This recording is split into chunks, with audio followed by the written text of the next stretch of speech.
San Juan Mayor Carmen Yulin Cruz on Friday tore into a comment made the prior day by Acting Homeland Security Secretary Elaine Duke that federal relief efforts in Puerto Rico from Hurricane Maria were a good news story. In her comments outside the White House on Thursday, Duke had said she was very satisfied with the progress made so far.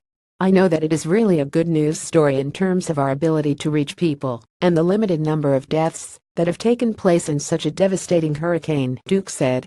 The island has been plunged into a humanitarian crisis since Hurricane Maria hit, and the Trump administration has faced a torrent of criticism over slow and disorganized relief efforts.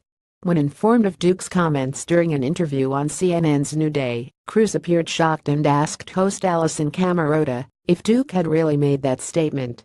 Cruz then called Duke's remarks irresponsible and urged the Trump administration to wait until food and water are in the hands of people before talking about good news.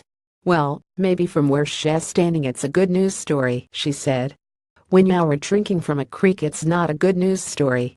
When you don't have food for a baby it's not a good news story. When you have to pull people down from their buildings, because I'm sorry, but that really upsets me and frustrates me." Cruz continued, "Damn it, this is not a good news story.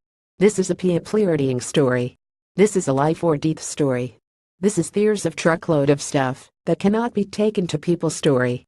This is a story of devastation that continues to worsen because people are not getting food and water. If I could scream it a lot more louder. It is not a good news story when people are dying, when they don't have dialysis, when their generators aren't working, and their generators aren't providing for them.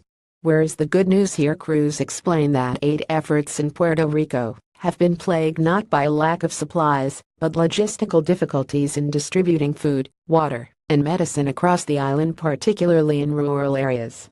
"The good news is that we're getting heard," she said. "The good news is that there are boots on the ground. The good news that the people from FEMA have their heart in the right place, and the health and human services people know what to do. For heaven's sake, somebody let them do their job." President Donald Trump on Friday took to Twitter to defend his administration's response to Puerto Rico's crisis. He quoted Governor Ricardo Rossello as saying, "The administration and the president, every time we've spoken, they've delivered." Trump went on to say that big decisions must be made regarding the cost of rebuilding the island in the wake of the destruction. Trump is set to visit Puerto Rico on Tuesday. Watch Cruz's full comments on CNN below.